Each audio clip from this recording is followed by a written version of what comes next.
If you love motor racing, you love the Le Mans 24 hours, and you're going to love this episode as we do a tour of the museum of the Le Mans 24-hour race at Le Circuit de la Salle.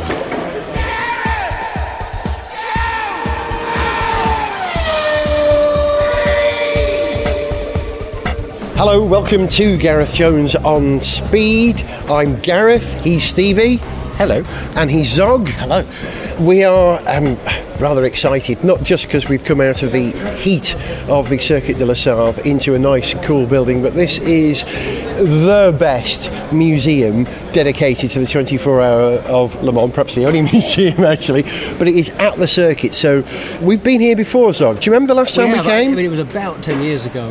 Yeah. And the entrance was in a different place, I noticed that, and yeah, it's just completely different. I think they've given it a very recent makeover. Yeah, it's changed a fair bit since we were here first time around. You do some work involving museums, Zog, so you'll be looking at this with a professional eye today as well. Yeah, sure. Yeah. I'll be very interested to see what they're doing with multimedia exhibits. Yeah. Although, of course, the main reason we come here is to see the hardware, really, as much as anything. Yeah. This is one of those museums, more than some others, where you want to see the hardware, you want to see the real thing. Yeah, they've actually got the cars that won many of the races, not all of them here. Stevie, what do you expect from this visit? I'm not sure yet. We've been talking about coming for the last 2 years and we haven't made it, so this is my first time. Good. It better be good. Oh, it will be. In fact, it's already good. If you'll join me over here, the first thing as you come in through the turnstiles is a glass case full of cars, and it's a glass case that can be full of cars because they're all 1/43rd scale models of the winners of the 84 races that have been run between 1923 and 2015, and I collect 1/43rd scale cars. I collect F1 cars, but my main focus of my collection are the winners of Le Mans, and I often buy models while I'm here. So here's my crib sheet. I've got many, not all of them, but a vast majority of these cars. I can name the Rondo, which was that black car there, the last car to win Le Mans with a driver with the same name as the car. It was his team, his car. The very first winner, the Chenard and Walker from 1923, the Bugattis, the Ferraris of the 50s. Look at that Bugatti, Zog. Look at that beautiful... Which one is that? That's the... that's the 57C. From 1939. Yeah. God, that's lovely. And all the GT40s, the Porsches, the Matras of the 70s, the Porsches of the 70s, more Ford GTs, the Renaults, the Alpine Renaults, I should say, the 917s and the silk cut Jags, and then the McLaren F1, which famously won in 1995. Stevie's favourite, the Mazda, they're all here. I've got many of those. And then the modern prototypes. And then towards the end, the last two rows of this incredible display. 1, 2, 3, 4, 5, 6, 7, 8, 9, 10, 11... Yeah, 11 Audis, that's right, isn't it? 11 victories? Didn't they win more than that? So? They won more than that. Yeah. I've missed a couple. 1, 2, 3, 4, 5...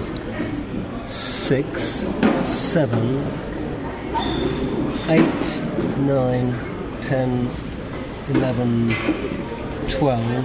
And the champion Audi down there as well, which one we were here for that year. And the Japanese one as well, Team Go, that one. Yeah, we've lost track, but we were talking about how Audi are missing this year, Stevie, aren't they? But their presence is strong. Yes, exactly that. I feel a sense of something missing with Audi not being here, and this shows why. Yeah, exactly. Huge double tier tray at the end. Yeah. One of my favourite cars, the BMW V12 from 1999. I love that white car, developed by Williams for BMW, and next to it, my favourite Porsche from Le Mans, the GT1. Who drove that? I'm trying to remember who drove it. Alan McNish was in that car. Saubers. Great names, but these are just the models. Let's go and see the real cars and find out about the history of the best race in the world.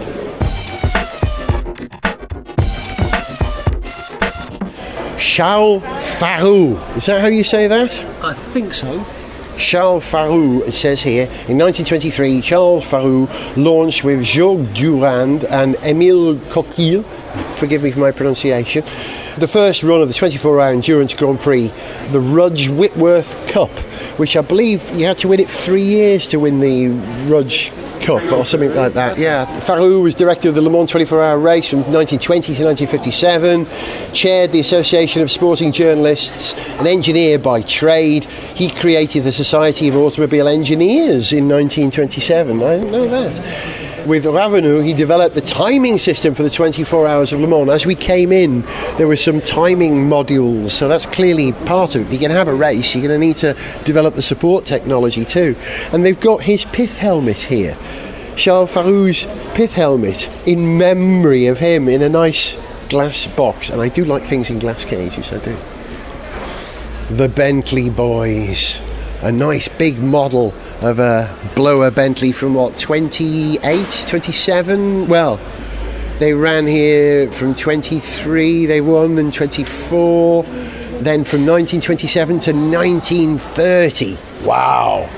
And it says their last win was in 2003, but was it really a Bentley? It was an Audi. Well, come on, it's a Bentley. Yeah, it was. It was based on the Audi chassis. It was run by the Apex team. It had narrow rear tyres. It was a closed cover sports prototype rather than open top, but it carried a lot. Audi, in the year that Bentley won it, Audi didn't race here. So, Audi did race here, you know. Nice.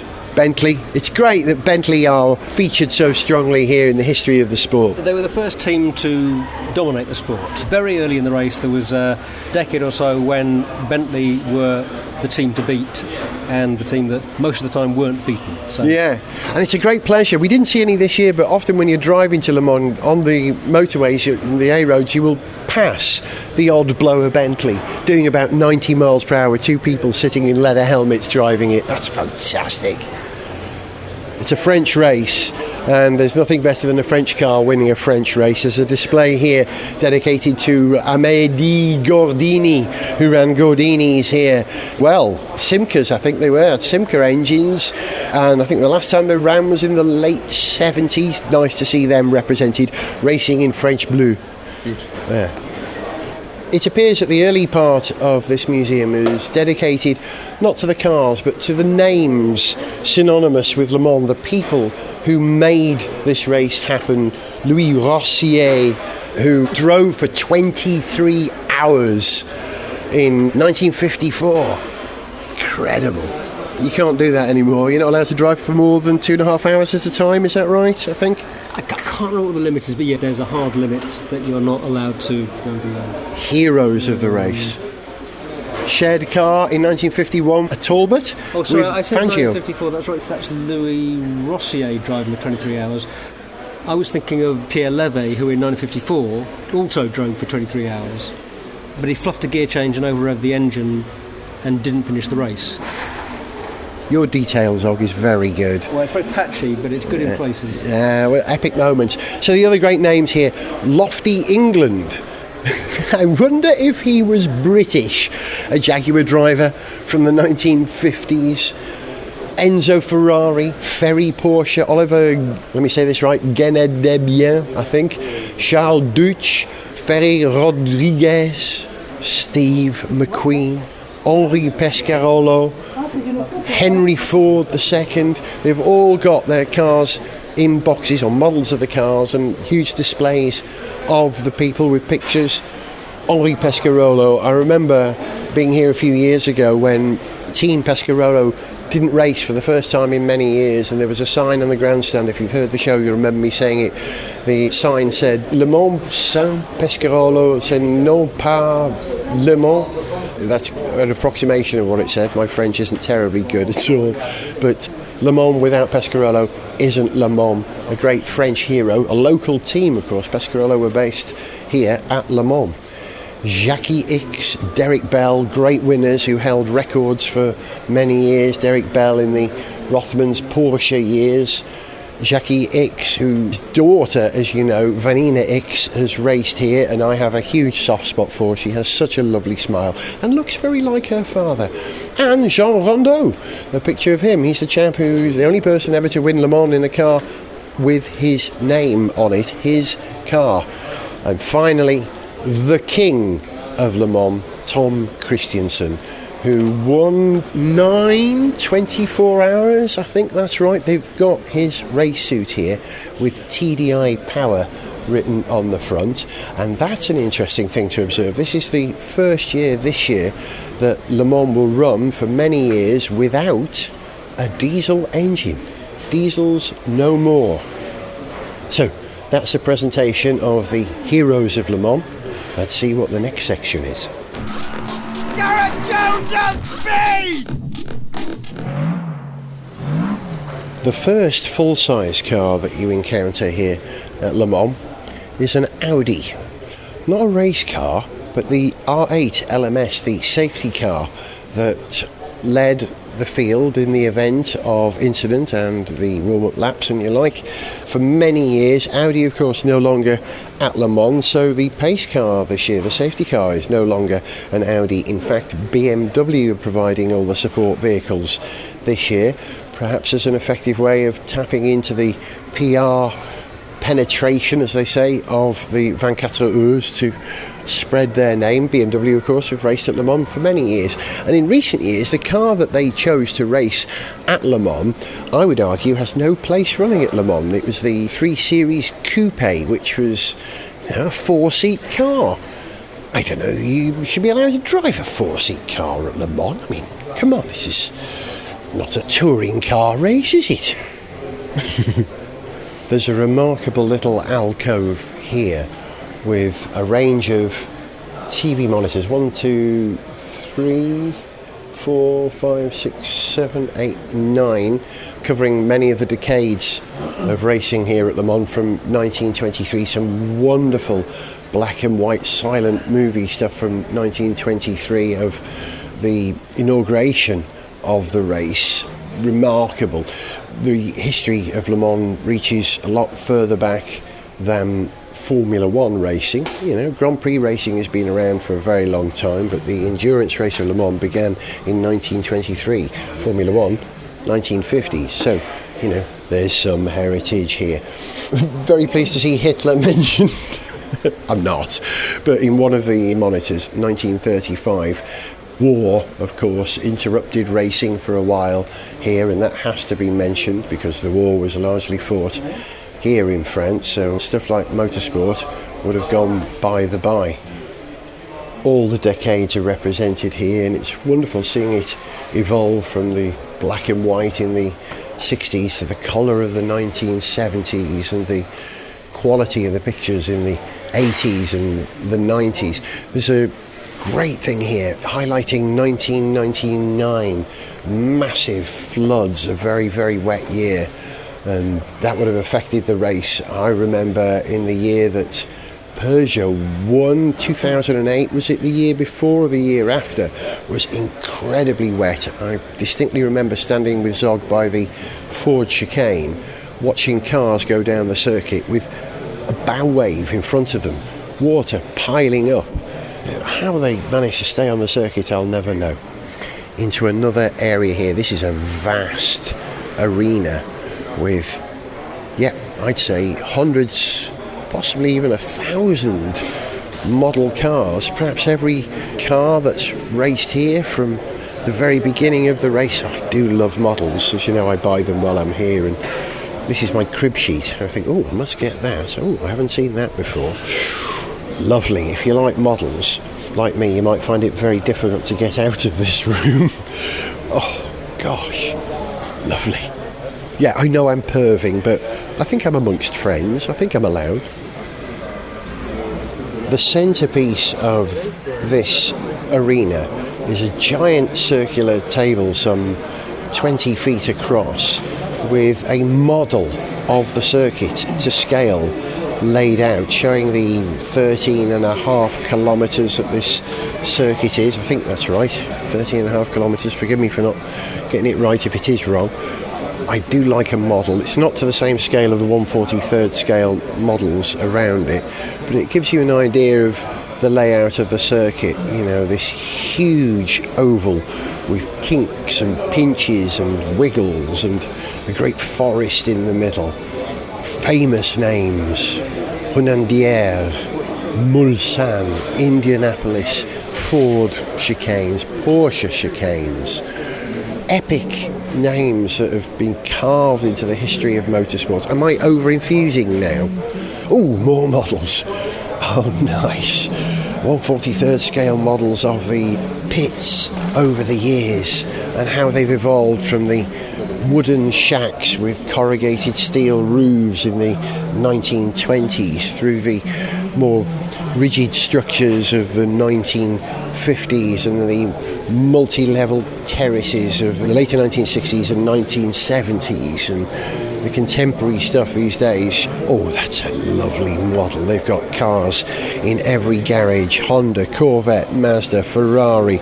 This is a depiction perhaps of one particular year. Looking at the cars, oh, I can see a McLaren, so that's the Harrods McLaren, so I can tell you that this is probably 1995, a year that you know I'm very fond of. I've lost Zog and Stevie, and you'd think that it would be easy to spot them in a place like this, but you know what, it's not, because we're all pretty much dressed the same. I'd say 90% of the people here are blokes, and 70% of those are wearing t-shirts, shorts and baseball caps with the name of a team or the 24 written on it. Oh no, I thought they were waving at me. It's not my guys. Zog hasn't got a beard and isn't 70 years old. Where are they? Hey, they'll be enjoying it. I found Stevie. You're never far away from a model of a Mazda, are you? I've got a minor obsession developing. That's good. I think that's true, but this is what's so amazing about this. Every time you come here, something else grabs you. It's because of the scale of the event, you know, the sheer size of the circuit. When you come here, you can't do it all in 1 year. You have to keep coming back. You've been here 3 times now and have barely repeated anything. I haven't repeated anything. Yeah. I'm grazing the surface. Yeah. And it's the little details which I'm finding so interesting. So, again, one of the things that I've been noticing this year are the liveries. Yeah. All these liveries and the iconic liveries. Yeah. You know, the Gulf liveries. That's number one, isn't it? That's right. Yeah. The silk cut. Yeah. You know, Rothmans, exactly. Yeah. And we were just talking about the demise of the cigarette companies and the sponsorship, and I can understand why. But they made beautiful looking cars. Didn't they just? They looked amazing when dressed up as cigarette packets. Yeah. I mean... Yeah. But here's a good one as well. A Royal Mail liveried car from the 80s. I can't remember what that was. Was that a Porsche? No, what was it? Hang on, let me have a look. You'll know better than me, but Postman Pat will never have travelled so quick as in that car. Doesn't it look lovely in the Royal Mail? Wonderful. Red with Royal Mail written in yellow. And again, there's something about the liveries that create an emotional attachment Yeah. to the different cars. And again, I'm looking forward to seeing the qualifying last night. There were a few liveries that stood out. You like the Fords? Love the Fords. I like the lighting on them. They got the sort of kind of garish lighting and different colours. So you can identify the 4 cars. They light the flying buttresses at the back of the car with a different coloured light. I mean, that's an innovation. Nice. Beautiful. And again, because it grabs your attention, it then makes you kind of more supportive of that car. It's wonderful. Obsessed, I think, is the word. Obsessed. We can say that. This is basically what my living room looks like in my head. I've got so many models now, I can't have them all on display, so they're largely in boxes and I rotate them. I have a few out every now and again. But to be able to lay them all out here, I mean, there must be thousands of models here. Let me do an estimate of how many there are in each box. 2, 4, 6, 8, 10. 1, 2, 3, 4, 5, 6, 7, 8, 9, 10. So there's 100 there. 1, 2, 3, 4, 5, 6, 7, 8, 9, 10, 11, 12, 13, 14, 15, 16, 17, 18, 19. There are 2,000 models here. Brilliant. It is amazing. It's wonderful. I'm in heaven. We've actually just deciphered. I was so overwhelmed by the overall effect of all these model cars here. I now understand what each one is. Every car that raced in every year has its own case. They've got the podium of the winners and one of every car that raced here, which makes it the most complete and perfect collection of 1/43rd scale Le Mans cars. I can only aspire to I was going to this. say this is a new level. this is your collection in the making. Yes, it is. Yeah, I'm going to open my own museum to the 24 hours. Oh, so. Just spotted one of my favourite cars. At least you now know how much space you're going to need for your collection. It can be achieved if I sell the children. Your entire family. Yeah. One of my favourites is here. Oh no, it's not the one I thought it was. Sorry, no, wrong year. That was a Ferrari 330. Yeah. Yes. Yeah, that's not the Ferrari 333 in Momo colours, but any car that races in Momo colours. My race suit when I go karting is that colour scheme, red with yellow piping. I like to imagine I drove a Momo coloured car at Le Mans. It's a fantasy, as this collection is.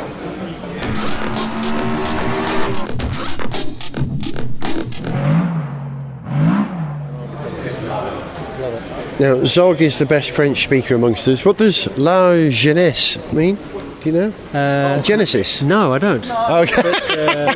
But that's a very good guess. I wonder. It probably does mean, the start, the origin. Yeah. So here we are in the display of some of those models in full size. So the very dawn of motor racing is represented here. I think this is probably the oldest car here. Might be this. What is that? Let me describe it for you. It looks like a wagon, doesn't it? A wooden... In fact, it does have wooden wheels, I would say, with a vertical steering column with a horizontal steering wheel on it and tillers for your controls. That is incredible. What is it? Let's find out. It is...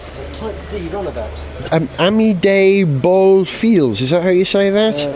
Amédée Bollé fils. Thank you. Fils. The Amédée Bollé brothers. A 2-cylinder horizontal 3-litre from 1899. Wow. See, the French are great with technology. We often think that Germany, America and Britain, but the French have given us some great technological leaps over the years, not least of all the pneumatic tyre. It has a French name. Yes. Was this racing on solid tyres, this thing? I bet it was in 1899. Let's have a look. Probably, yeah. Oh no, that looks pneumatic. Valve, yeah, it's got a valve. Huge vertical cylindrical radiators, a pair on the front. Amazing. Hand crank to start it. It really does look like it should have a horse in front of it pulling it. It is a horseless carriage. It's a pretty agricultural looking vehicle. But was the height of technology in its day. Early days. Now, is this the Chenard Walker? Oh no, it's another Amédée Bollé Fille, that's from 1912, a Type F runabout. So these are the cars before the 24 Heures was born in 1923. Wow, look at this. Is that a steam? It is a steam engine car. Yeah, these aren't racing cars. The dawn of motoring. These are just cars. Yeah. Before anyone thought about. There's a Renault from 1904, Henri Vallet, 1897. Gosh, this is glorious. Forgive me for not describing all of these cars. I am overawed by this magnificent display. And this steam wagon, a De Dion. Okay, so Mr. De Dion may have not worked out the best engine, but he was very good with suspension, wasn't he? The Dion suspension, which has remained on some cars possibly to this day. De Dion was one of the great innovators in suspension. Another thing we can thank the French people for. What is this? A De Dion Bouton and Trépardo dog cart à vapeur. Oh, dog cart à vapeur. Great, it sounds better in French and I don't even understand what it means. No. Apart from it probably being a dog cart run on steam. It's a cross between a train and a bus and a bicycle. Yeah. As if someone crashed a steam traction engine into a horse and cart. Yeah. Really? I think it made it work. Big wheels at the front, small wheels at the back. The rear wheels steer, did they?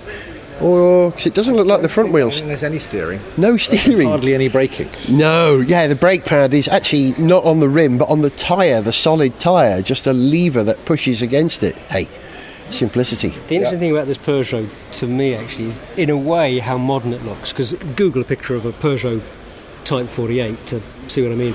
But the way that the bonnet is shaped, it has curves and it has a an aerodynamic flair to it. Well, I don't think it's aerodynamic or intended to be aerodynamic, but it just has a slightly more elegant, designed and contoured look than the rather overly sort of basic, practical, slab-sided approach of most of its contemporaries. 1902. It still looks pretty damned old, but there's a bit more flair, I think, in it. And we can see in a lot of other cars. Radiators on this now, following the design of radiators these days, rather than those vertical cylinders, but a large flat frontal area with a huge surface area to cool the coolants that flowed around the cylinder block. Amazing, making these things possible. Many of the advances in motoring came from the development of cars for motorsports. Nice old Renault tractor as well from 1947. So this technology spilled over into agricultural use. Very useful in France. That's quite a small tractor. It is a little tractor, isn't it? The tractors I've had any first-hand experience of have all been a fair bit bigger than that. Yeah. That's a baby tractor. I'm sure it's a very good baby tractor. There's a Chenard and Walker here. That's the car, well, the manufacturer who built the car that won the very first race, but this one is from 22 years before the first race, 1901, the Chenard and Walker quadricycle avant-train fauteuil. Is that how you say that? Something like that? Sorry, which Quadricycle avant-train fauteuil. Fauteuil. Do you know what that means? No. Okay, good. Neither do I. Someone will be able to Google it. See, you have the advantage of, as you're listening to this, to be able to do that. We're just taking it all in with the limited information available. Good information, but limited. Audibert and Lavirotte. Names I've never heard before. No, didn't last very long. Oh, we're into chitty chitty bang bang territory now. Cars from 1911. Another Chenard and Walker. Chenard and Walker, if you're British. Sound like a brand of crisps, don't they? I'll have a pack of Chenard and Walker, please. Found Zog looking at a very interesting car. What's this? I think it's a Saiga, or I think that's how you pronounce it. S-A-I umlaut G-A, Saiga Type A13 limousine. It's got this really interesting second set of headlights. I should just say it's a 1912 car, so it basically looks, broadly speaking, how you expect a 1912 car to look. Big, boxy cabin, wheel arches, simply shaped bonnet stuck out the front with two goggle-eyed headlights mounted in pro between the front wings and the bonnet. But it's got this second set of headlights set back on the cabin. On the cabin, just at the bottom of the windscreen, and it looks sort of fared in rather than bolted on, but fared in aerodynamically. So it's got a sort of relatively modern aerodynamic look to it, which is quite striking. But it also looks like an early sort of concept for something out of Cars, the Pixar movie. It's a very anthropomorphic design. Correct. It really, really looks like a pair of eyes with a big blue nose sticking out the front. Yeah, there's a Twitter feed called Faces on Things. This car would appear in that, wouldn't it? It certainly would, yeah. And if I hadn't left my telephone charging at the campsite, I would have taken a picture of it with the hashtag Faces on Things. Oh, you're going to like this next one. Did you hear that?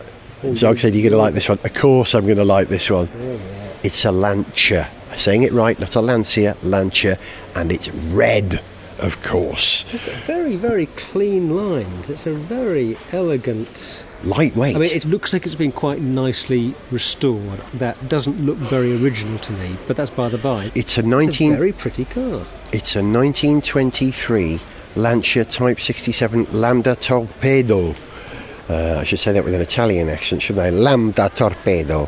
From Turin, of course, Lancia.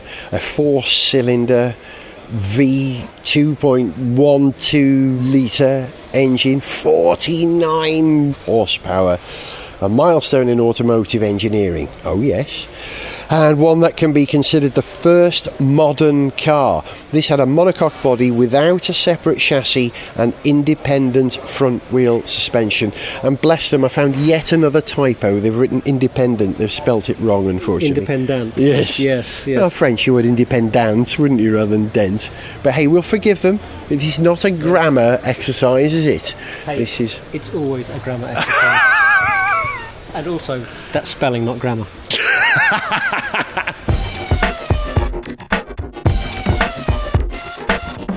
We're into the early 1920s now. There's a 1919, okay, it's not quite 20s, Rolls-Royce Silver Ghost. You know I like a roller. gosh, this is a magnificent piece of engineering. Don't think Rolls-Royce have ever raced at Le Mans.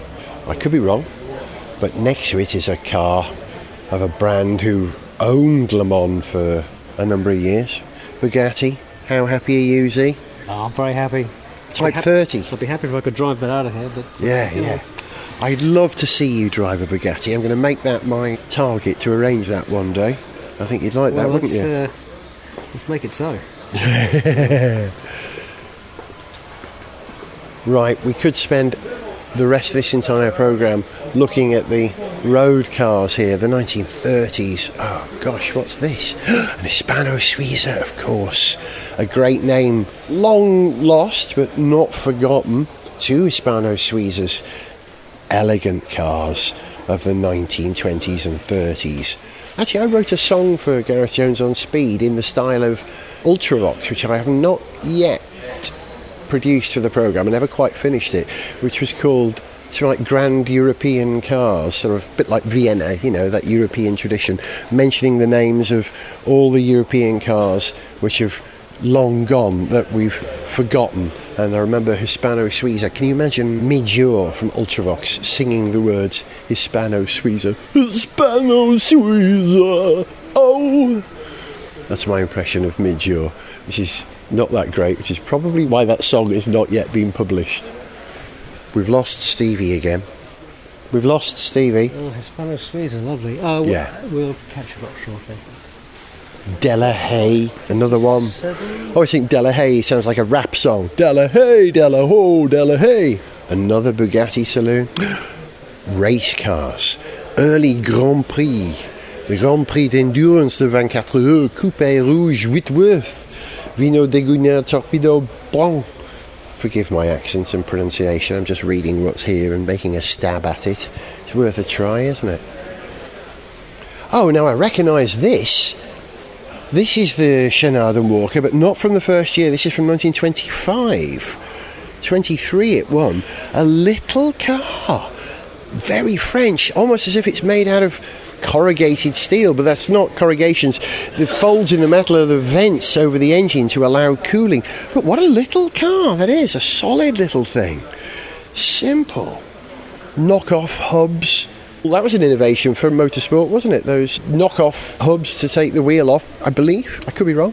Maybe, although... No, just I don't know. Yeah, it's we're not sure. We're making it up, let's be honest. We've just come across a Bentley from 1924, 3-litre sport torpedo Van Pla. Great to hear that on a Bentley, isn't it?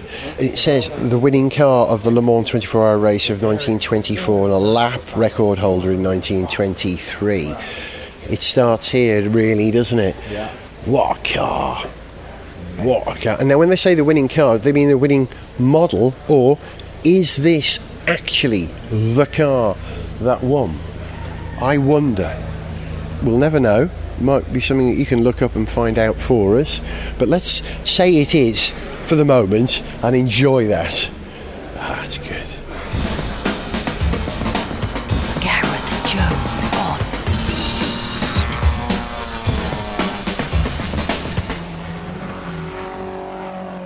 There's one car on display here, laid out in a very different way to all the other cars.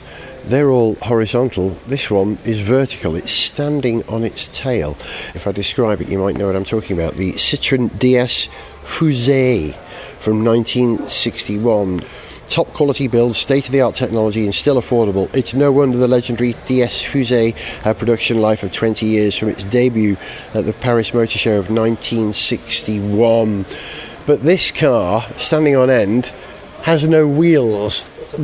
It's a what? It looks like a boat. It does look like a boat, doesn't it? I can't remember the reason for this. Was it to turn a car into a piece of art, or to depict it as a goddess which floats without wheels, which déesse means, goddess? But no wonder the French build good cars with a race like Le Mans. Peugeot here. Darroch, another name long forgotten. Citroën, great innovators in many of the technologies in cars which made all cars great. Ooh, there's a gas turbine from 1952, Sokema Gregory. You'll recognise this car with a big gas turbine air intake on the front. Now that's what the future looked like. Space age. Yeah. Yeah. 1952, the dawn of the space age, very much. But it still looks space age. Yeah, the best stuff of what the future looked like in the past still looks like the future. It does. Yeah. Yeah. I love the way the future looked in the past. It looks a lot better than it does now. I've always said that. That's a beautiful aerodynamic little thing. Please look up a picture of that car. That's something. Wow. More road cars. Gosh, we're going to have to get to the race cars soon, otherwise we're going to run out of podcasting time. There's a De Chevaux here. Is this a Dauphin? It's a Tatra, of course it is. Tatra. Rear engine Czech car from 1951. Oh, here's a car. Citroën SM. I don't need to say any more than that, other than we all had was it a Corgi or a Dinky model? I think it was a Dinky. I remember going to the motor show as a little boy in the 70s and taking my model of a Citroën SM with me, which was in a sort of violet colour, if I remember appropriately. And I remember travelling on the London Underground and driving my car up the handrail, that black rubber belt handrail. And that car has always been one of my favourites when Citroën and Maserati were in cahoots. That's what you get. That's an elegant car. Another example of what the future looked like in the past. Zog has just directed me to a car which I missed because there's so much to see here. I actually missed this. This is about innovation, I think, this area, isn't it? Yeah. Many of these cars offered innovations. And this is a what? A CGE Tudor, an electric car from 1942. And they've got the bonnet open, and if you look in the bonnet, it's got 8 3-cell lead-acid batteries, they look like. They do, yeah. Yeah. I'd be surprised if they were So I don't anything know else. how much power that produced or how long it could run for. Well, we know that it set a record when it travelled between Paris and Tours on one charge at an average speed of 42 kilometres per hour. Decent. How far from Paris to Tours? I think it's about a mile, isn't it? I'm teasing. Sorry, electric car people, I'm only teasing. You know I'm a big fan. But, you know, we've only now got to a point where electric cars can compete in terms of versatility at a certain level with internal combustion cars. Yeah, and we can see that, you know, this, good and interesting though it is, not terribly practical and brilliant car of 1942, it's got a lot of batteries in there to do what it needs to do, and it wasn't terribly quick.